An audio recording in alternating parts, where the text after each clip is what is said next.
I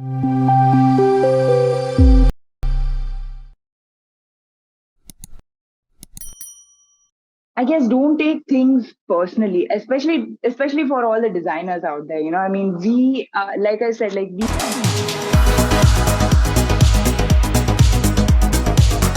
Hi everyone. Thanks for tuning into D Industry. Today we have a very special guest in today's episode. Hi Srishti, welcome to D Industry. Hi Ravi, thanks a lot for having me. So how was your day so far, Srishti? Been great and off to a good start. Yes. Thank you so much for doing this. So if you could give a brief about yourself to our viewers out there.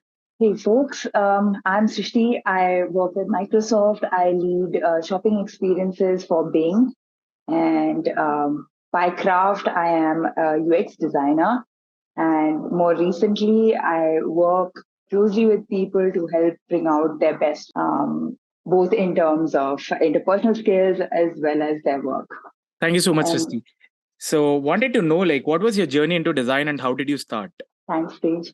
Um, well, my journey started way long ago. I guess I began as like the artsy, daydreaming kid right at the back of the class who was mostly just, who had doodles on the side of their margins of their notebooks and books and all. And slowly my love for doodling sort of evolved into love for illustrations. And there was a point in time when I really wanted to go into fine arts. But luckily enough, I got sort of diverted towards design. And I just feel like design is a much more is a path that intellectually challenges me, stimulates me in the right direction. And so I feel lucky to have got that guidance early on in my life to go into design. Back when I was in college, there was no interaction design courses or anything. So I actually started off by studying as a communication designer from NIFT. And from there on out, I was lucky to join Zomato, which was at that point, like in 2011, it was at a reasonably early stage. We were just like 200 people working at a kick-ass product. And that gave me an opportunity to really wear multiple hats. I went and started my career by designing banner ads or designing banners and stuff for print. I worked on like a food guide that once upon a time Zomato was launching. I got the chance to work on their very first branding guidelines. Previous to that, they didn't used to have like a full-time designer on their team. So I was lucky enough to be one of the first designers to join their team full-time. And that gave me a chance to, like I said, like delve into different things. We weren't just doing design work. We were, going on sales calls. We were going on content drives and helping out by being stationed at the events that were getting hosted. So it sort of gave me a lot of there was a steep hill to climb, but that also meant that I got to learn a lot early in my career. And from there, I sort of moved to different places. Like I've been part of product teams like Direct. I have been part of service teams like Human Factors International. And I guess the only thing that has really guided me throughout my different journey is just wanting to fulfill not living for my career, rather using my career or leveraging my career to fulfill whatever personal ambitions or goals that I have. Like for instance, I love to travel, and so that's why switched from product. I switched gears to service so that I could go learn more about interaction design and at the same time get a chance to work in different geographies with HFI.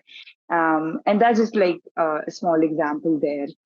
And yeah, I spent a lot of time building the hotels line of business, the web and mobile product for Make My Trip. I've spent some time with Ola as well. So I got a chance to work with different sizes, different team sizes. And more recently, I guess I'm at, so far, I've been like an individual contributor. I've been trying to hone my craft and work on becoming a better and better UX designer and working on more and more complex projects. And that's what really excites me. That's what I'm passionate about.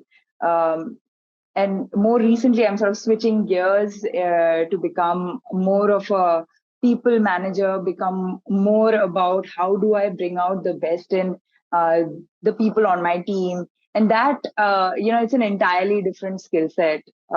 Just because you're a great designer or a great engineer doesn't necessarily translate into being a great leader.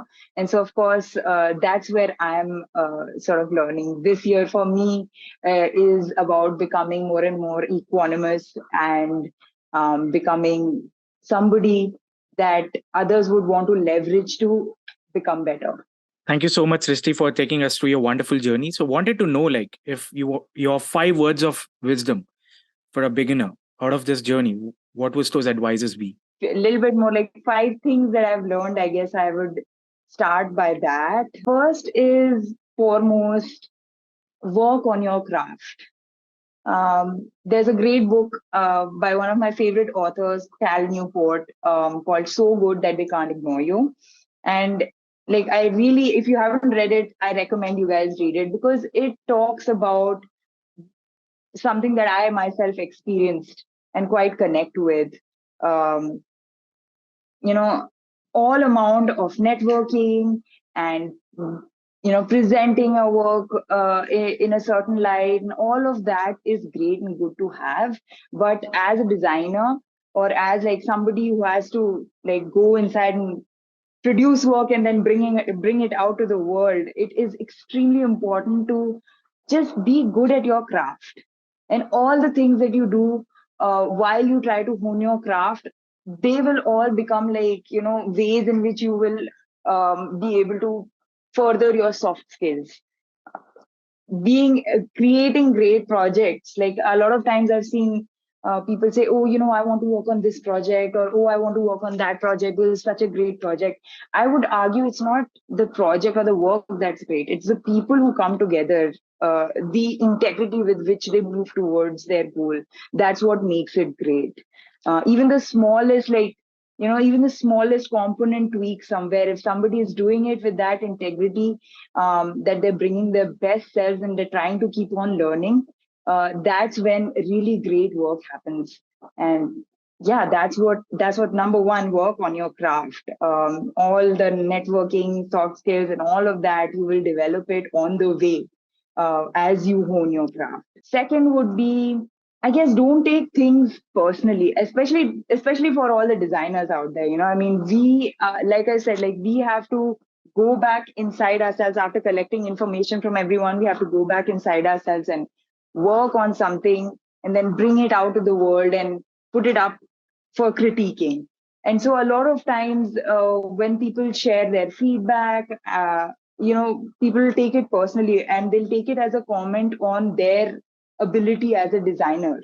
Rather, it is better to detach yourself from your work. It's and I mean, no harm, no foul if you're not able to do that from day one. It's really something that you have to learn over a period of time. But having this perspective that this is a critique of this particular project, not me, is something that really goes a long way. It helps you work well with others. Um, and it helps you understand that a lot of times people are uh, not operating out of malice. Most of the times people are not operating out of malice. They really just if even if they've done something that you feel you perceive as has been done against you, it's really not personal. It's a mistake, maybe it's laziness, maybe they were not aware. It's mostly those reasons, and nobody is like trying to like intentionally do something.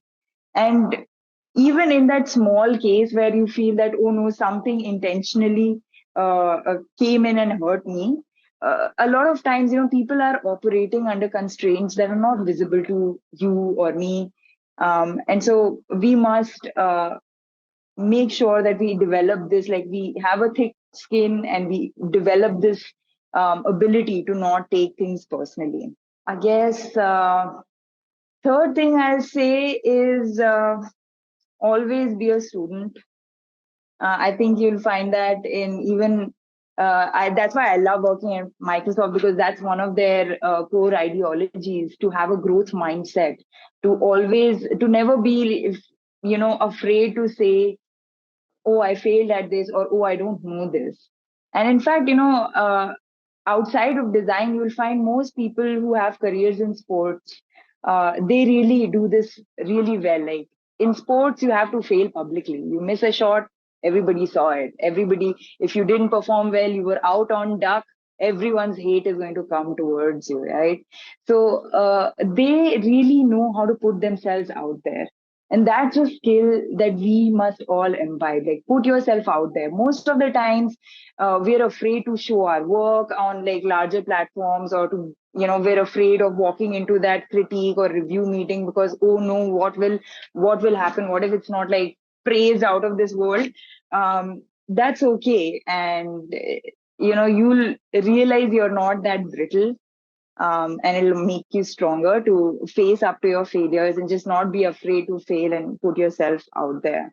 Yeah, and I guess last thing that I'll say, I'm going to drop some like Buddha Gyan in there. Um, and this is something that I really connect with, is that you reap what you sow, right? A lot of times, like, let me try to explain it in a different way. Like, if you plant a neem seed, and then you pray to the gods, and you go and have a havan, or you go and do some all sorts of rituals and say, hey, god, give me a mango tree so I can reap mangoes. That's not going to happen, because you sowed a neem seed, right? You're going to get a neem tree. And so with that in mind, I just wanted to talk about how Buddha actually classified people into four categories. He said there are people who go from dark to dark. That is, if they are having tough times, they're facing hardships. They know they're facing hardships, and they say, oh, I'm facing hardship because of this. My manager is like this, and my team member is like that, and the culture is like this. And so, yes, they are facing hard, they are in a dark time, but by continuously pointing outside, they are going further into darkness. The second category of people is people who go from lightness to darkness. That is, they are blessed with, say, they got a great promotion, or they got a great chance to work on some fantastic project, or they got any type of great opportunity. And instead of being grateful and understanding how others' kindness and how others have supported them through this, they say, oh yeah, you know what, I'm so great, I'm so kick-ass, that's why I got it. And yeah, everybody should like just follow my footsteps, and yeah, like look at me and how great I am. And those people are really just like, they're sowing seeds of darkness, and they're moving from lightness to darkness because they're failing to be grateful. The third category, and sorry, I'll keep it short. Third category is people who move from darkness to light. That is, they are in a place, they are in a hole, they are in a difficult situation, whatever it may be. Maybe they're not in a team where they feel at home. Maybe they're working on a project where it's a very complex and tough project, and for whatever reason there are hardships in their life, but they continue to work towards, how do I improve the situation, how do I make things better, not just for myself but for my entire team, but for everybody who is associated with me, whose lives I touch. So those are people who move from darkness to lightness. And then the last category is people who move from light to light. That is, they are blessed, and they know they are blessed, they are grateful for it, they try to elevate people to the best of their capabilities. And because they are sowing seeds of like good karma or lightness, they and so because of that, they continue to move in that positive direction. And we should all aim to be in those last two categories, no matter where we are in life. Like, we cannot control the hardships that come to us, but we should try to be in those last two categories, and I'm sure that would help you. So yeah, those are like four nuggets that I think I've learned over the period of time. Thank you so much, Srishti, for beautifully explaining us these four nuggets, and it was quite wisdomful. And even I have learned great stuff out of it. So, Srishti, how to get out of creative block. As creatives, a lot of times we go through that zone wherein we feel like ideas are not coming out and we stress too much. So what's your take on that? That's a great question, Tej. I think every designer, every artist has suffered creative block, writer's block, you name it. Maybe there's such a thing as developer's block too. Um, and I think the best way and what works for me is to just step away from the thing. A lot of times we are like so focused in, we're looking at things so intently that it just, we start to miss out on things that maybe somebody who is looking at it with a fresh pair of eyes, and maybe somebody who can help us there. And then I guess the second aspect is, first is step away, and second is, don't be afraid to ask for help. A lot of times we take a lot of pressure on ourselves that, hey, this is something that I have to solve. This is my job. This is my project. And feel free to reach out to people. You'd be surprised the number of times people are more than willing and actually happy and eager to help you. So I think those are two ways I try to get over any designer block that I ever face. Thank you, Srishti. Those were really wonderful ones. And now let's talk about, you mentioned a lot of times, hone your craft. So what are your words of advice for honing craft for a beginner who want to get into field of UX design? Of course, there is the aspect of learning your technical tools, learning Figma or learning Prototype and learning all of these tools, and that goes a long way. But also understand that knowing the tool is not knowing design. And that when I say hone your craft, what I mean is hone your craft of being a designer. And to do that, I guess the best way would be just do more, do as much as possible, right? Like, don't get caught up in the cloud of, oh, am I a UX researcher, or am I an interaction designer, or am I some other kind of designer? All of that can follow and can come later. And just try and get as much great work under your belt as you can. When I say great, I mean just like, not great because you've made it great, but great because you find it interesting and challenging. Just do as much of that as possible, and really practice makes perfect. And so, yeah, that would be my number one go-to. I wish there was some kind of special hack, because I would be the first one to take it. But really, I mean, this is the best way to hone your craft. Just do more of things that excite you. Wonderful, Srishti. So now let's talk about if someone wants to join company like Microsoft. So what are the skills that they should have in their mind? And you as a hiring manager also, what do you see in a designer's portfolio? Things to remember when you're applying to places like Microsoft, Google, Meta is, it isn't just about you. A lot of times you might have perfectly great portfolio. You might have done your interview as well as you could, and it might just be a matter of things that are outside of your control, or even outside of the control of the interviewer, which can result in a hire or a no hire. So it just goes back to not taking things personally. That's one. Second would be,